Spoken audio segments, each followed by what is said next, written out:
Welcome to Movie Speeching. Spoilers ahead, watch out and take good care. Kingdom is the name of the movie. Please like and subscribe to get every update. A young slave named Xian was carried along a dirt road by merchants when they stopped to assist Qing troops led by General Wang Qi. Waking up from sleep, please look surprised, hopes to one day become a great warrior like you. He is then sold to a small village owned by a local farmer and befriends Piao, another young slave. To make the most of their new life, the two boys practice fencing with each other because they both want to join the army and become generals. Their skills improve as they mature and Xian becomes a more fierce warrior. One afternoon, the imperial messenger, Chang Wenjun, attended their training and visited their village. Looking for soldiers to enlist in King Yingzhang's vast army, he asked the farmer Piao while refusing to marry Xian. Piao thought about it that night, but Xian encouraged him to enlist. At dawn, they practiced for the last time, the two best friends assuring that they would meet again one day. Although Xian felt lonely, he spent most of his days training on the farm, lifting more than he could carry and jumping high enough to perform an airstrike. One night, while resting in the hangar, Piao returned to but fell into his arms due to injuries he suffered during a battle. As he lay dying, he warned Xian that the British King Zheng's brother, Cheng Jiao, was plotting to usurp the throne and launch an attack against the kingdom. Through a hand-drawn map, he asked her to go to the marked location, but he did not explain why. He died and told Xian, no matter what achievements he achieved, that his soul would always be with him. The hysterical young man hastily fled cabin with Piao's sword to follow his latest orders. Soon after, a group of soldiers loyal to Cheng Jiao discovered Piao's body, thinking it belonged to Yingzhang. They murdered the villagers and burned the village. Elsewhere, Xian is cornered by a group of robbers interested in weapons. Luckily, they are quickly defeated thanks to Xian's incredible fighting skills. He left while a masked owl from bandit camp followed closely behind. Soon after, Xian arrives at a small hut and goes in to find King Yingzhang, although he stops because he thinks he is Piao. Suddenly, the couple is ambushed by a Shikyu assassin. Clearly angered by the encounter, Xian attacks, deducing that Piao was hired to pose as an impersonator and that he was killed to protect the king. The assassin underestimates Xian's fighting ability and is defeated. He begged for his life, but Yingzhang killed him for his insolence. Then, the two men watched from afar as the village was engulfed in flames. Knowing that Jiao will soon discover his whereabouts, he and Xian escaped through a cave leading up the mountain with the help of the masked owl, revealing himself to be Huliao Diao, a child of the mountain tribe. As the group passes through the cave, the king explains the events that led to the mutiny. Xian was angry because he thought he forced Piao to take risks to save him. However, Yingzhang pointed out that his friend was determined to protect him without hesitation, risking his life to make his childhood dream come true. This revelation inspired Xian to pursue and assist the king in his plan to meet his army, commanded by Chang Wenjun. Meanwhile, at Qin Palace, Cheng Jiao meets with his court to discuss their next move to eliminate Yingzhang.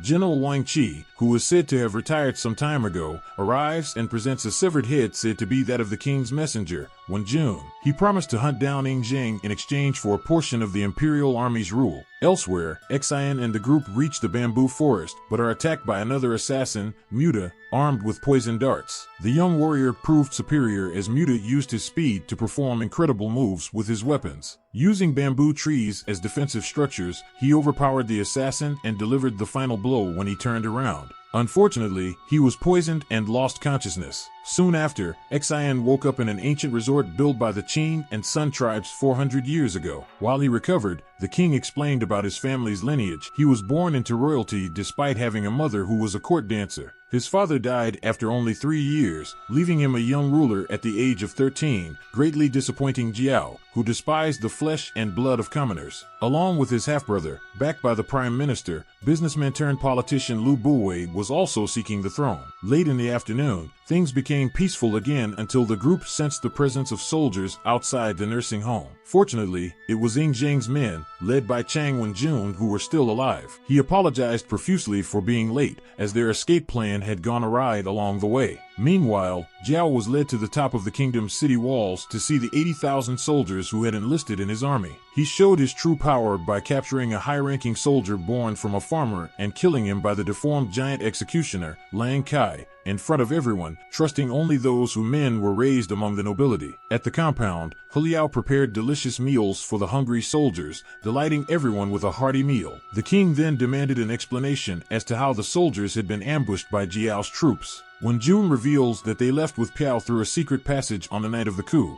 not knowing that they would be stopped by General Qi's troops on their way to the rendezvous point. All seemed hopelessly lost until Piao bravely sacrificed himself, attracting the enemy's attention to himself to lead the army out of danger. Van Quan and the others appeared impressed as he charged his horse like a general and raised the morale of the men. Hearing this story brings joy to Xian, who proudly notes his friend's brave efforts and inspires him to help the king retake his palace. The army then presented a map of the area to depict the upcoming siege of the palace. With no reliable allies left to help them, the king came up with the idea of seeking help from the Forgotten Mountain tribe, despite the feud that caused them to secede from the Qin Empire. However, when they reached the mountainside, they were surrounded by mountain tribe warriors, who captured them and brought them to their leader, Yang Duanhe. After meeting the king, she was immediately worried about his proposed alliance, believing that the Qin Empire would pay for its betrayal 400 years ago. Before Xian is beheaded by one of the guards, Ying Zheng explains that he intends to stop the war and remove the borders that prevent the 7 Chinese states from crossing each other. Please exit and speak arrogantly, begging the mountain tribe to honor their ancestors' dreams of a better world by uniting. Impressed by the two men's enthusiasm, Yang Duanhe revealed himself, accepted the alliance, and agreed to help retake the king's throne. Soon after, Ying Zheng exposed his plan to infiltrate the kingdom without fighting Jiao's army of 80,000 soldiers. Disguised as members of the mountain tribe, the group travels to the borders of the Qin Empire. Upon arrival, Yang Duanhe outlined his ruse, revealing his intention to unite with Jiao's forces, an opportunity the imperial family could not pass up as it would help strengthen their influence in China. They were welcomed inside,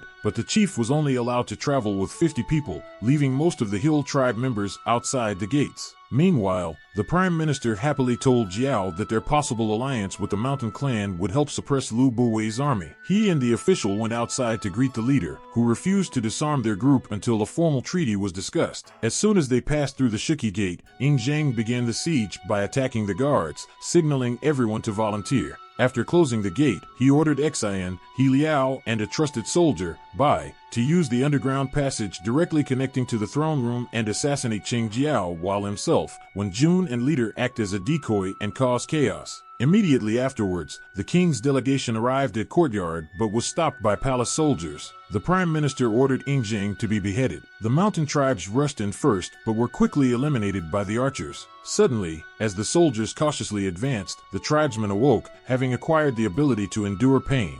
They ruthlessly dominated the entire army, shocking the Jiao officials. Meanwhile, Xian and the warriors are cornered by Ying Zheng's former general, Zhuo Xi, but he leaves to let his soldiers fight. They were easily defeated thanks to the mountain clan's ferocity and Xian's sword fighting skills. At the same time, Ying Zheng and his group arrived below the palace steps and attacked the guards, making Jiao happy to believe that his brother was getting closer to his death. In the passage, Lang Kai, the executioner of Jiao, appears and attacks the warriors with his powerful fist and his force. Xian angrily retaliated by jumping high and kicking the giant in the face, causing him to fall to the ground. Slashing his own throat, he won the battle, to the utter amazement of his brothers. The group heads to the throne room as Xiao boldly declares Ying Zheng as the rightful heir. Zhuo Xi enters the audience room, as Bai reveals that he has been stripped of his rank general because of his barbaric fighting tactics, reduced himself to the rank of mercenary for the empire. He demonstrated his skill by killing tribesmen with his steel blade. Outside the palace, Ying Zheng, when Jun and Yang Duanhe were outnumbered by Jiao's army after several of their soldiers died.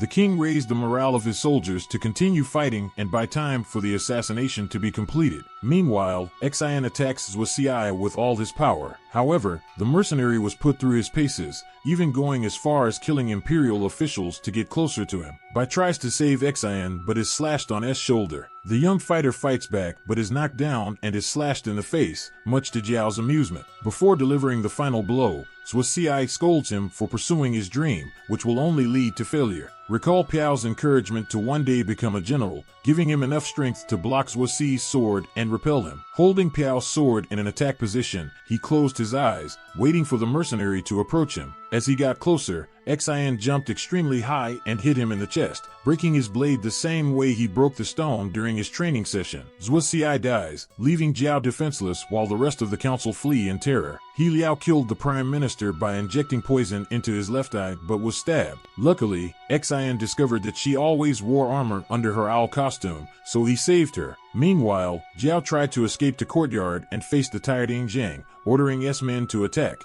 but they hesitated. He was stabbed by his brother's blade and panicked because blood flowed from his wound. His brother spared him but beat him severely as punishment for his usurpation. In the midst of this, General Qi and his army appeared, asking Ing Zhang what he intended to do as king, with the understanding that he would be beheaded if he did not approve of my answers. Ing Zhang solemnly vowed to unify China under the Warring States period, even if other wars occurred, to ensure a better future for the country. Satisfied, the general ordered Jiao's men to retreat, twisting his blade to demonstrate his authority. As he leaves, he tells Xian to look forward to meeting him in battle one day. Xian raised Piao's sword while everyone celebrated the victory. Later, when Jun confided in Bai about his suspicions that General Qi was orchestrating events in his favor. Meanwhile, Xian, He Liao and the king prepare to rule the new empire. Thank you for watching. See you on the next video.